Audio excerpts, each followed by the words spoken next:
저는 오늘 본문에서 이 시대 교회들이 회복해야 되고 집중해야 될 선교적 과제를 찾게 됩니다. 특별히 8절 말씀을 저는 좋아합니다. 그 성에 기쁨이 있더라. 영어로 보면 So there was a great joy in the city 이렇게 됐어요. 그 집안에, 그 교회에, 그 도시에, 그 나라에 기쁨이 가득하다. 이 말씀이 좋은 이유는 아픈 사람들이 너무 많아요. 슬픈 사람들이 너무 많고 어려운 인생 현실이 많기 때문에 좋아요. 너무 좋아요. 저도 이제 목사 안수 받은 지 41년이 넘었으니까 오래 했습니다. 근데 목회하면서 요즘처럼 재미없고 힘든 때가 없었던 것 같아요. 옛날 연속극에 김도한, 종로 깡패 김도한 나오는 거 보신 분들 아시면 거기 이북의 평안도 싸움꾼 시라소니가 그런 말 하는 게 있어요. 내래 재미없어. 재미없어. 깡패 세계가 의리도 있고 지킬 도가 있는데 양아치들만 들끓는 이 판을 보고서 잠적해버리고 맙니다. 재미없어. 그리고 여기가 뉴욕이죠. 제가 시카고, 보스턴, 아틀란타 그리고 지난 7년 뉴욕 플로싱에서 목회를 하는데 여기 목회가 다른 것보다 10배는 힘든 것 같아요. 10배는 힘든 것 같아요. 힘들어요. 꼭 이 말씀 꼭 드리고 싶어요. 뉴욕에서 버티며 목회하는 목사님들 존경합니다. 존경합니다. 저도 목회 베테랑인데 나날이 다르게 새롭게 깨닫고 배우고 가만히 있어도 겸손하게 만드는 일들이 너무나 많아요. 근데 오늘 성경 말씀을 보면 이 시대 목회하는 우리들과 비교할 수 없을 정도로 핍박당하고 순교당하는 현실을 살아간 사람들인데 오늘 8절에 보면 결론이 그 성에 기쁨이 가득하더라. 그래서 순교의 핍박과 환난을 통해 고백하는 게 그 성에 기쁨이 가득하더라. 뭔가 있어요. 뭔가 우리가 오늘 말씀에서 배워야 할 것이 있는 것입니다. 오늘 본문에서 우리는 엄청 슬픔 가운데 있어야 할 사람들을 만납니다. 현실은 그래야 정상입니다. 근데 그 사람들이 큰 기쁨으로 살아가요. 왜? 예수님 때문에.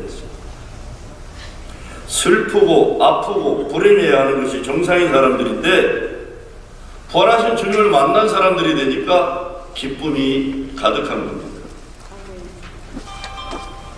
오늘 예배가 뉴욕 목회자회 회장 취임 예배입니다.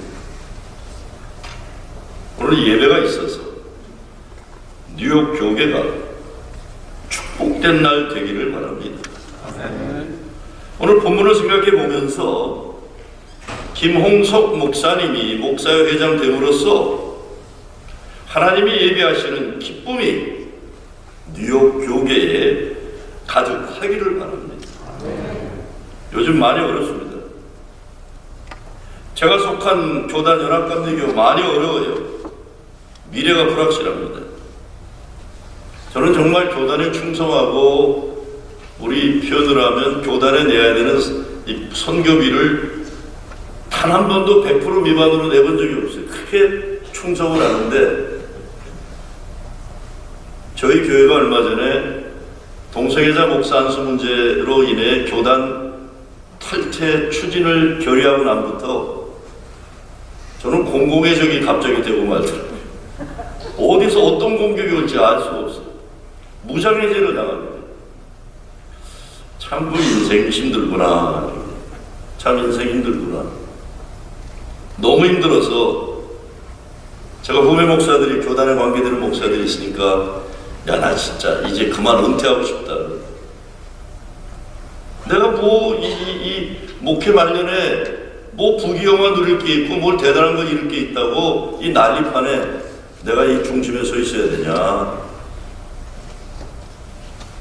형님, 그냥 버텨만 주세요.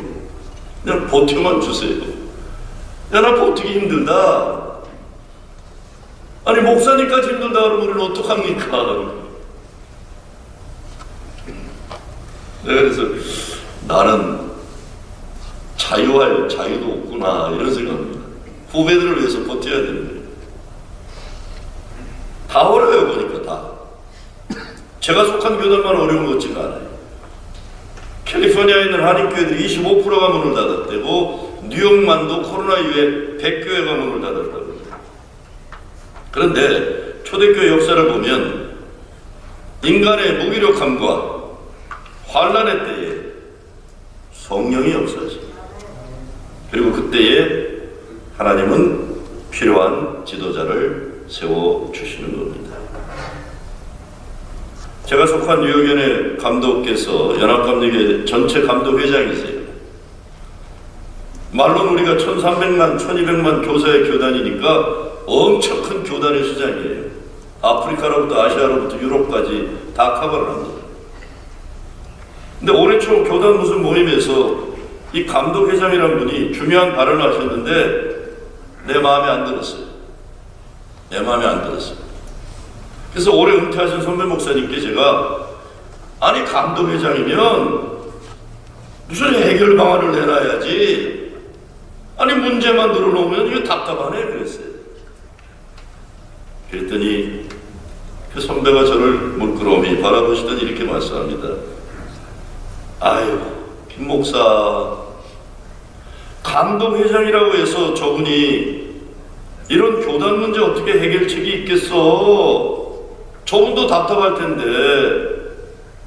그래도 김 목사님은 감독님보다 한 살 위잖아. 그래요. 우리는 그냥 형 노릇합시다. 형 노릇합시다. 우리 감독 회장님이 키가 막 어마어마하게 큰 분이에요. 백인인데. 그런데 제가 그 선배 어른 말씀 듣고 나서는 비판 안 하기를 마음먹었어요. 그냥 형 노릇해야 되겠다. 그분이 알아주거나 말거나. 제가 30, 40대에는 정말 뭐 나라에 대해서나 교단에 대해서나 아주 비판 칼을 날카롭게 세웠던 사람입니다. 그래서 사람들이 어휴 똑똑하다 그랬었어요. 그런데 저도 이제 메디케어 받는 나이가 넘고 보니까 내가 형 노릇해야 될 때가 있더라고요.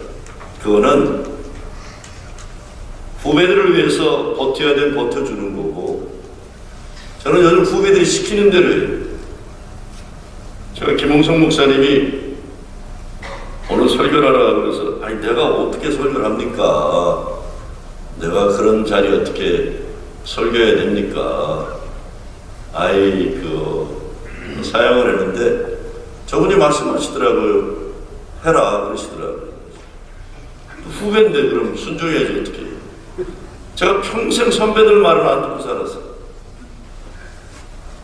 몇 년 전에 LA에 계신 은퇴하신 어른이 저한테 막 화를 내시면서 야단을 치시길래 목사님 제가 LA에 집회가 있어 가니까 그때 식사 모시면서 정중히 사과할게요 그랬더니 안 돼 이놈아 그랬어요.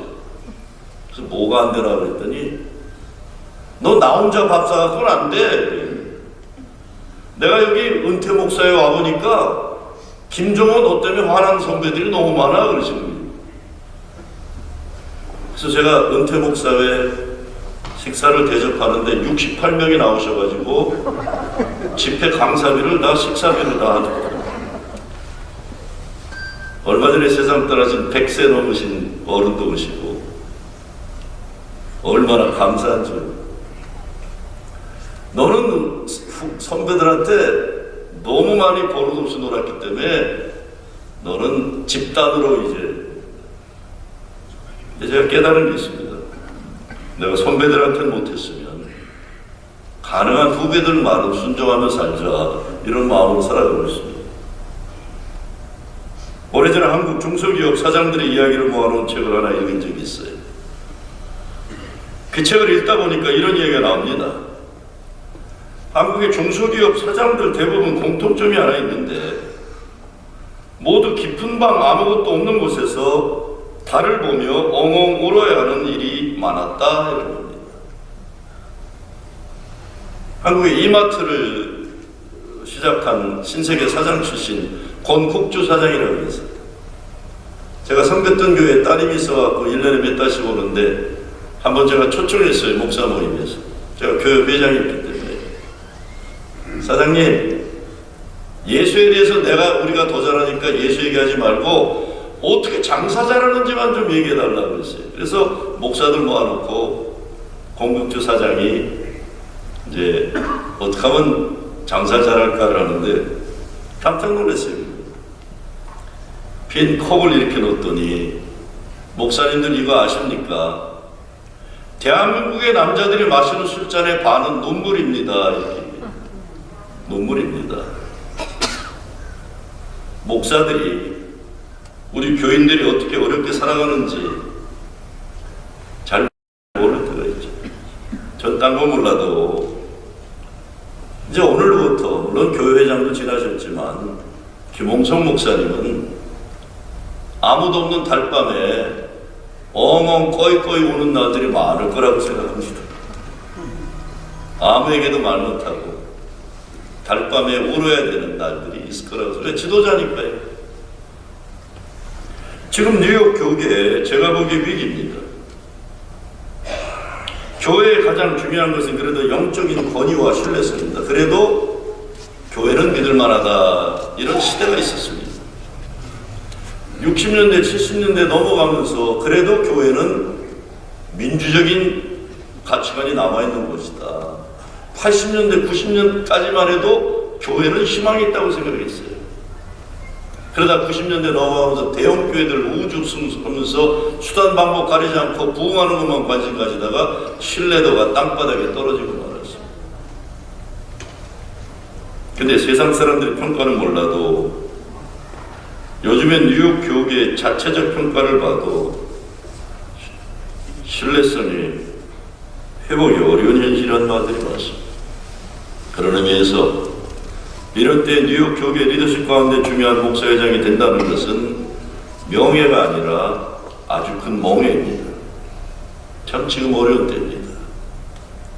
바라기는 목사에 계시는 분들이나 지역에서 목회하는 분들이 말 한마디를 해줘도, 우리 회장은 달밤에 꺼이꺼이 우는 날을 생각해 보면서 그래서 국밥이라도 한번 대접하고 따뜻한 말이라도 해주고 어깨라도 두들겨주는 게 얼마나 중요한지 모릅니다. 그러면 성경 말씀에 보면 초대교회 엄청 어렵고 슬플 때 고난의 현실, 근데 결론은 도성에 가득 찬 기쁨입니다. 김홍성 목사가 뉴욕 목사의 회장이 되니 뉴욕 교계에 기쁨이 가득하더라. 그렇게 돼서 뉴욕에 있는 교회들이 있어서 이 도시에 기쁨이 가득하더라, 이런 평가받는 때가 왔으면 좋겠습니다. 야, 그래도 교회가 있어서 하나님 감사합니다. 이 시대가 평가하기를 그래도 뉴욕에 있는 교회들이 있어서 이 세상에 빛과 소금 역할을 감당했다는 평가받는 거죠. 오늘 말씀의 시작은 스데반 집사 죽음 이후에 초대교회에 일어난 사건인데, 스데반이 죽어요. 순교당해요. 그래가지고 지도자들은 예루살렘을 지키지만 일반 평신도들은 밀려 도망가면서 사마리아와 이방 땅으로 흩어지게 됩니다. 3절에 보면 사울이 교회를 전멸할 때 영어로 보면 Saul began to destroy the church. 그러니까 스데반 하나 죽이는 거를 성에 안 차가지고 집집마다 다니면서 교회를 완전히 없애버리려고 작정했다. 그런데 어떻게 됩니까? 초대교회가 스데반 장례식만이 아니라 문 닫아야 하는 현실이었는데 어떻게 돼요? 훗날에 교회를 잔멸하려고 했던 사울이 교회를 세우는 일에 생명 바친 사도 바울이 되었다는 것입니다. 흩어지는 역사를 통해서 세계를 향해 확장해 나간다. 이것이 하나님 구원 역사의 역설적인 진리요 은혜라 하지 않을 수 없습니다. 어떻게 가능했습니까? 첫째, 어떤 삶의 현실에서도 하나님 말씀 약속 믿고 사는 것입니다. 이것이 부활의 증인이 되는 겁니다. 어떤 현실이 있어도 죽음이 끝이 아니라, 절망이 끝이 아니라 소망과 생명이, 부활의 승리가 있다는 것을 핍박당해서 흩어지면서 전 세계로 흩어지는 복음 확장의 기회가 되었던 거죠. 앞으로 뉴욕 목사회가 이 부활의 증거에 믿음을 회복하는 일에 일익을 담당하시기를 부탁드립니다. 그러기 위해서 목사들이 신뢰성을 회복해야 되는데 가장 중요한 것은 부름받음에 대한 자부심입니다. 저는 지금은 흐물흐물해졌지만 제가 교회 좀 부흥시킨다고 난리칠 때 아주 셌었습니다. 그래서 전도사들이나 이렇게 세워놓으면 안수받은 목사인데 전도사들은 세워놓고 선서시켜요. 선서! 나는 전도사는 사람도 아니다. 선서시켜요.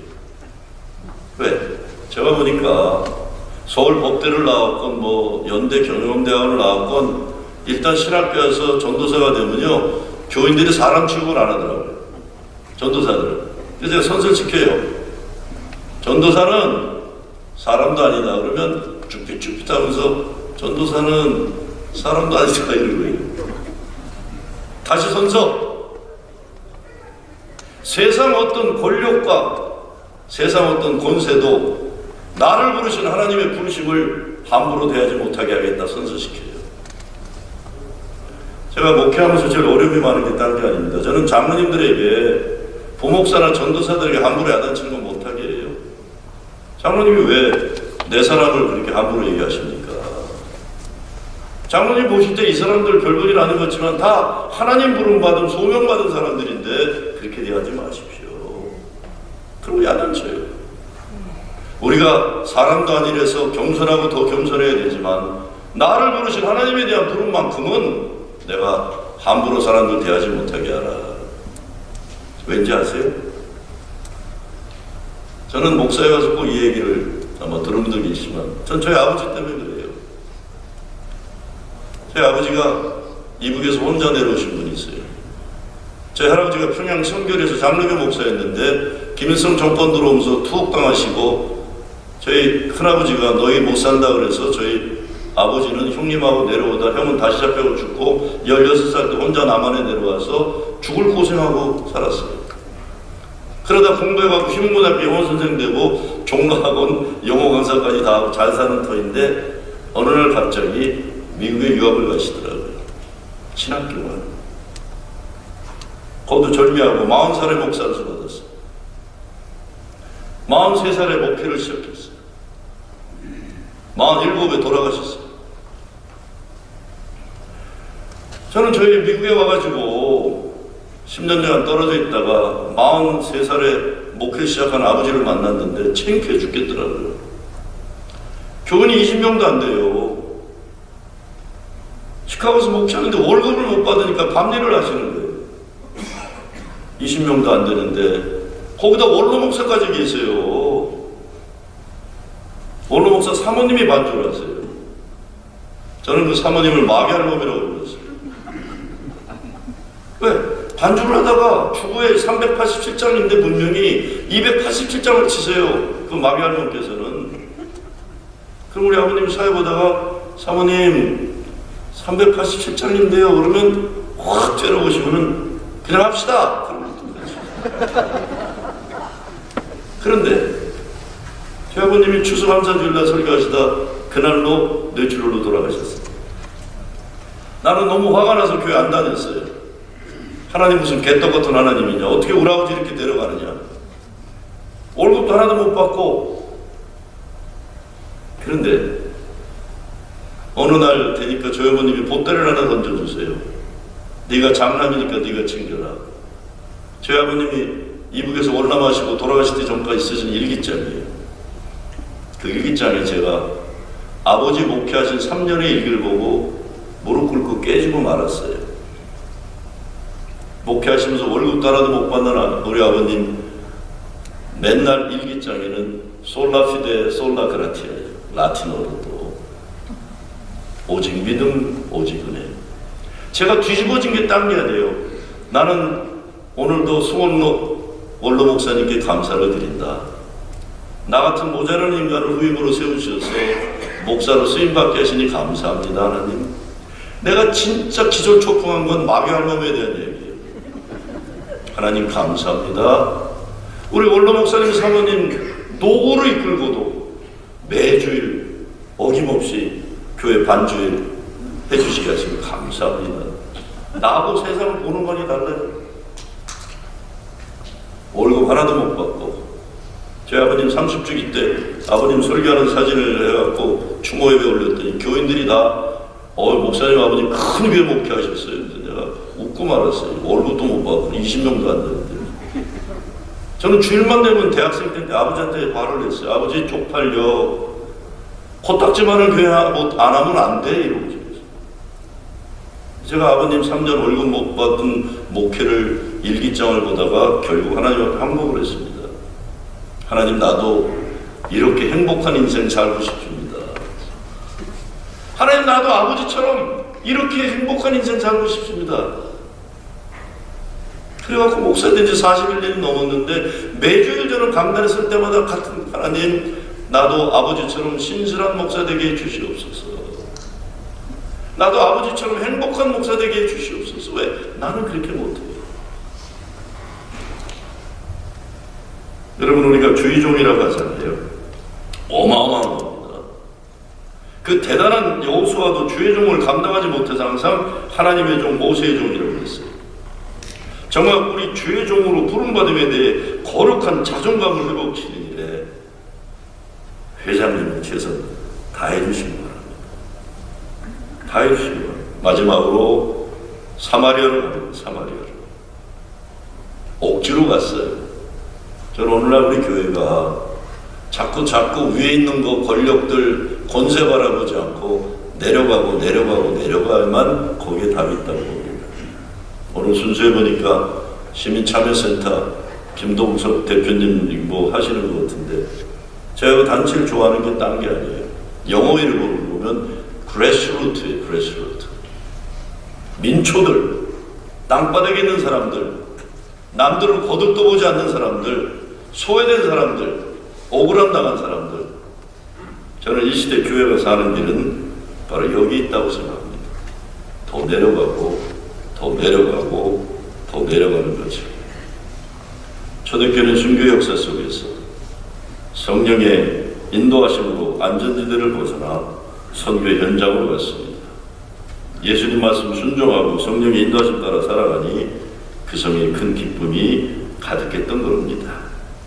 마지막으로 더러운 귀신을 물리쳤다고 했습니다. 더러운 귀신이 하는 일이 뭡니까? 사탄의 역사는 하나님으로부터를 갈라놓는 겁니다. 니까짓 게 뭐해? 네가 무슨 하나님 사랑받은 존재야? 네가 무슨 목사야? 아니죠. 중풍병자도 그렇고 안진뱅이도 그렇고 모습을 갖추었으나 구실을 못하는데 일어나야 하는데 꼼짝 못하고 있는데 그것이 사탄마귀의 악한 영에 영향받은 겁니다. 왜 못 일어나요? 우리가 성령의 역사, 말씀 안에서 이루어지는 역사, 성령이 주는 기쁨, 말씀 안에 이루어지는 기쁨이 아닌 것에 눈과 마음이 빼앗겨서 그래요. 그런 곳에 오래 머무르면 안 되는 겁니다. 아까 제가 끝에 앉아 있었더니 우리 부총무님이 자꾸 안으로 들어가라 그러세요. 우리 자꾸 끝에 앉아야 됩니다. 제가 몇 년 전에 한국 정동교회에서 웨슬리언대, 세계 웨슬리언대 설교자인데 그냥 호텔에서 걸어 들어갔더니 수위부터 사람 취급 안 하더라고요. 그 담임 목사 잠깐 보려고 그랬더니 부목사들이 아래 위 째려보더니 안 만나게 해주더라고요. 그래서 모른 척하고 예배당에 그냥 가서 아무도 아는 사람이 없길래 맨 끝에 가서 앉기도 전에 그냥 조용히 앉아있더니 아무도 다 머리 올백하고 큰 시커먼 차 타고 온 사람들은 다 강단에 앉히면서 나는 안 앉히더라고요. 근데 예배가 시작되니까 그냥 끝에 가서 여기 앉아 있었어요. 그랬더니 거기에 왔는 사람들이 다 기관장들인데 저를 쳐다보면서 저 젊은 애는 저 성경 봉독하나 뭐 이러고 쳐다보고 있는데 제가 설교를 하니까 다들 갸웃갸웃 하는 거예요. 제가 참 이 기가 막힌 현실이구나. 아니 우리가 예수님 뭐 이런 얘기하는 순진한 사람이 아니더라도 대한민국 교회라는데요, 시커먼 차 타고 오거나 목사가 올백하고서 이게 뭐 삐까분 척해야 사람 취급하지요. 그냥 쭈삣쭈삣 저처럼 걸어가면 사람 취급도 안 하잖아요. 저는 목사회가 이걸 바꾸시면 좋겠습니다. 정말 예수님의 가치 기준을 가지고 성령이 역사하시면 의지할 때에 거기에 참 기쁨이 있고 거기에 기적의 역사가 일어나는 거지, 허접한 세상 가치관에 비리비리하는 그것도 제대로 되지도 못하면서 세상 권력이나 권세 앞에서 이런 허접한 재판, 역사가 일어나지 않습니다. 기막힌 현실을 기적의 현실로 바꿔야 되는데 오늘 김홍성 목사님이 취임하게 되면서 뉴욕 목사회에 어떤 어려움과 아픔이 있어도 큰 기쁨이 가득하더라. 이 믿음 승리의 역사가 함께 하시기를 주의 이름으로 축원합니다.